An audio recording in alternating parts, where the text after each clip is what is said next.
Good morning students. Welcome to 12th standard physics class. Today's topic is on magnetic materials. Magnetic materials that can be magnetized in the presence of magnetic field. Magnetic materials classified 3. 1. Diamagnetic materials. 2. Paramagnetic materials. 3. Ferromagnetic materials. So these 3 types of materials useful in our daily life. So now we can see 3. First one, diamagnetic materials weakly repelled by magnet. Power weakly. Next, paramagnetic materials weakly attracted by a magnet. Ferromagnetic materials. Ferromagnetic materials strongly attracted by a magnet. Next, diamagnetic materials weakly magnetized in opposite direction of magnetic field. So weakly magnetized. Value negative value. It's small. Value small. Next, paramagnetic materials weakly magnetized in the same direction of magnetic field. So value positive value small. That value small. Next, ferromagnetic materials strongly magnetized in the same direction of magnetic field. Value positive but large value. Magnetic materials orbital motion of electrons around the nucleus produces a magnetic field perpendicular to the plane of the orbit. Repulsion of magnetic lines are force from the center of the materials. Next, paramagnetic materials attraction of magnetic lines are force towards the center of the material. So inside coming. Next, ferromagnetic materials heavy attraction of magnetic lines are force towards center of the materials. It is coming to so heavy attraction. So coming towards the magnet. Diamagnetic materials is non-uniform magnetic field but strong field. Okay. Strong field to weak field. Paramagnetic materials non-uniform field but weak field to strong field. It is going weak field to strong field. Okay, next, ferromagnetic materials non-uniform magnetic field. Non-uniform magnetic field weak field to strong field. It is going to weak field to strong field. Next, diamagnetic materials they lost their magnetism on removal of external magnetic field. So no unpaired electrons. Paramagnetic materials they lost their magnetism of removal of external magnetic field. So unpaired electrons, here also unpaired electrons. Ferromagnetic materials they do not lose their magnetism or removal of external magnetic field. Example, they are permanent magnets. So the ferromagnetic materials only permanent magnets. So here also unpaired electrons. The next, diamagnetic materials solid, liquid, gases. 3 types states. Examples, water, copper, mercury, gold, hydrogen. Paramagnetic materials solid, liquid, gaseous status. Examples, aluminum, platinum, sodium, ground glass. Ferromagnetic materials only solid. This state is only solid state. So example, iron, nickel. That's all. Next, Curie's law. When temperature is increased, thermal vibration will upset the alignment of magnetic dipole moments. Therefore, the magnetic susceptibility decreases with increase in temperature. Next, Curie-Weiss law. As temperature increases, the ferromagnetism decreases due to the increased thermal excitation of atomic dipoles. At a particular temperature, ferromagnetic material becomes paramagnetic. This temperature is known as Curie temperature, Tc. So, the Curie temperature is given by psi m is equal to C by T minus Tc. So, the relation is called Curie-Weiss law. The constant C is called Curie constant and temperature T is in Kelvin. The next topic is an hysteresis. Hysteresis means the lagging of magnetic behind. Okay. What is hysteresis? Hysteresis means the phenomenon of lagging of magnetic induction behind the magnetizing field is called hysteresis. This is not linear. It's curve-like. When a ferromagnetic material is kept in a magnetizing field, the material gets magnetized by induction. An important characteristic of ferromagnetic material is that the variation of magnetic induction B vector with magnetizing field H vector is not linear. It means that the ratio B by H is equal to mu. Mu is not a constant. Okay. A ferromagnetic material is magnetized slowly by a magnetizing field H. The magnetic induction B of the material increases from point A with the magnitude of the magnetizing field and then attains a saturated level. This response of the material is depicted by the path AC. So, the magnetizing field increase the A to C path, slowly increasing. Saturated magnetizing is defined as the maximum point up to which the material can be magnetizing by applying the magnetizing field. If the magnetizing field is now reduced, the magnetic induction is decreases but does not retrace the original path CA, that is not coming to CA, but it takes different path CD. Different path CD. When the magnetizing field is 0, the magnetic induction is not 0 and it has positive value. This implies that some magnetism is left in the specimen even when H is equal to 0. The residual magnetism AD present in the specimen is called remanence or retentivity. It is defined as the ability of the material to retain the magnetism in them even magnetizing field vanishes. Magnetizing field is gradually increased in the reverse direction. Now, the magnetic induction decreases along DE and becomes 0 at E. The magnetizing field AE in the reverse direction is recorded to be bring residual magnetism to 0. So, the magnitude of the reverse magnetizing field for which the residual magnetism of the material vanishes is called as coercivity. Coercivity means காந்த நீக்குத்திறன். Further increases of H in the reverse direction. The magnetic induction increases along EF until it reaches saturation at F in the reverse direction.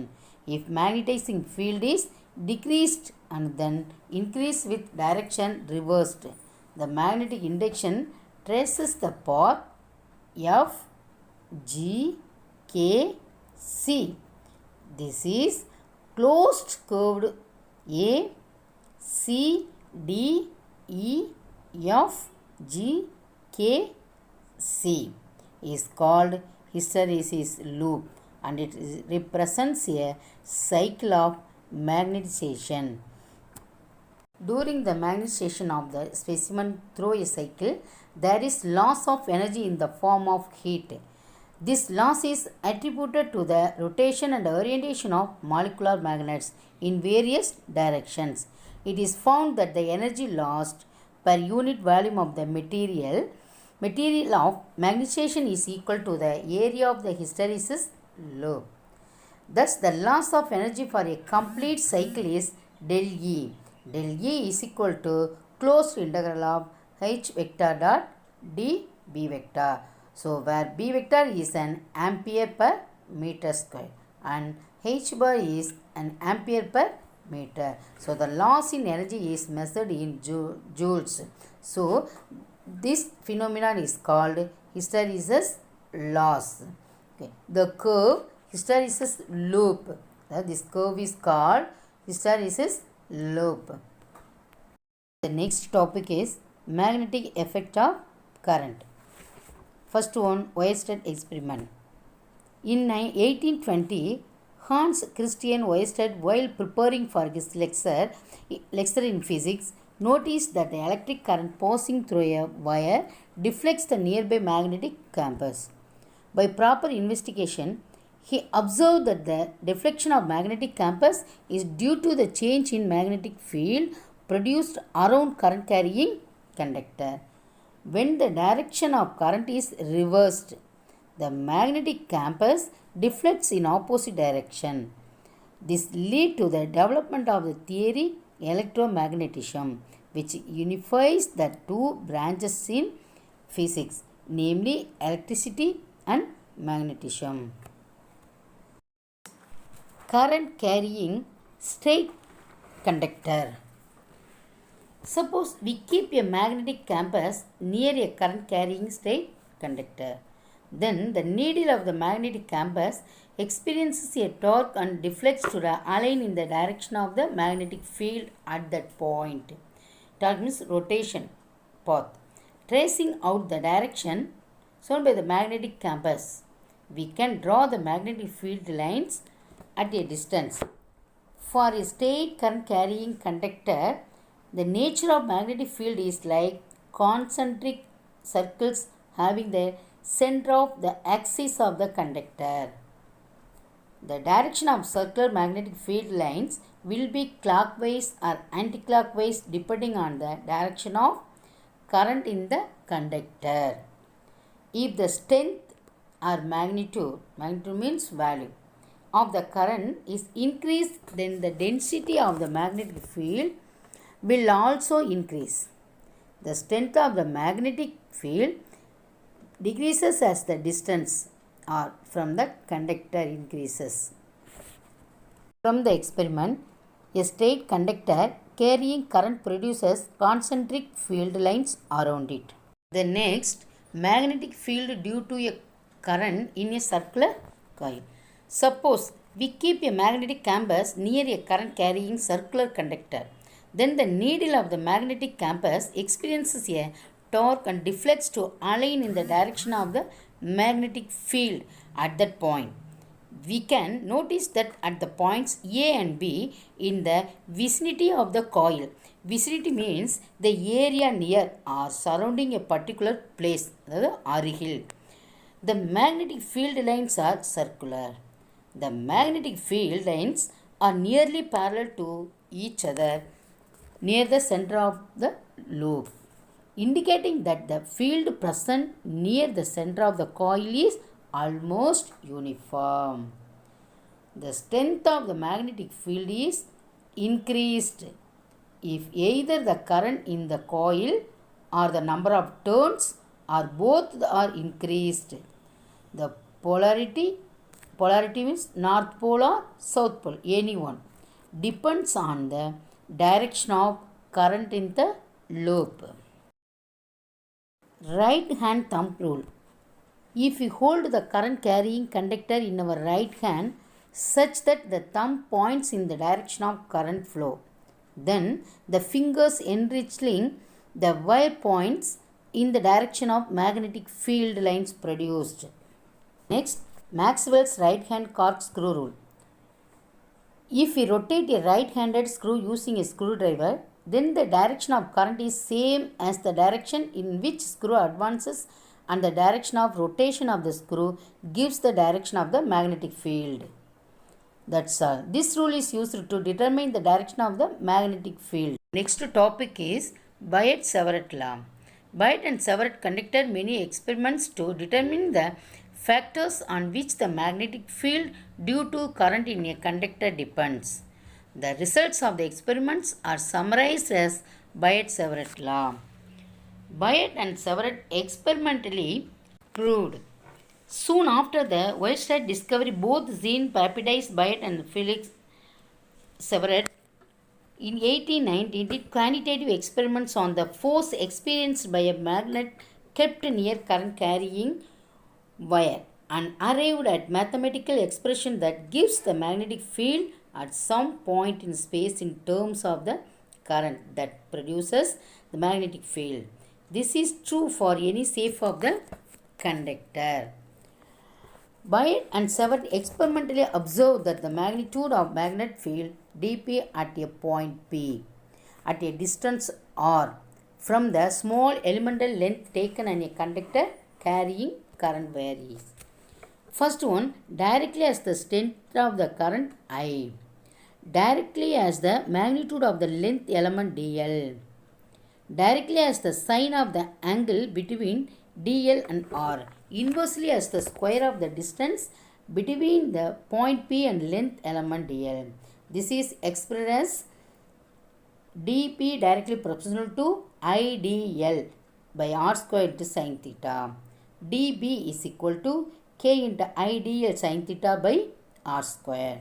So k is equal to mu naught by 4 by db vector is equal to mu naught by 4 by idl unit vector into r by r square. Here vector db is perpendicular to both idl and the unit vector r cap directed from dl toward point P. So the equation is used to compute the magnetic field only due to a small elemental length dl of the conductor. So the net magnetic field at point P due to the conductor is obtained from principle of superposition by considering the contribution from all current elements ideal.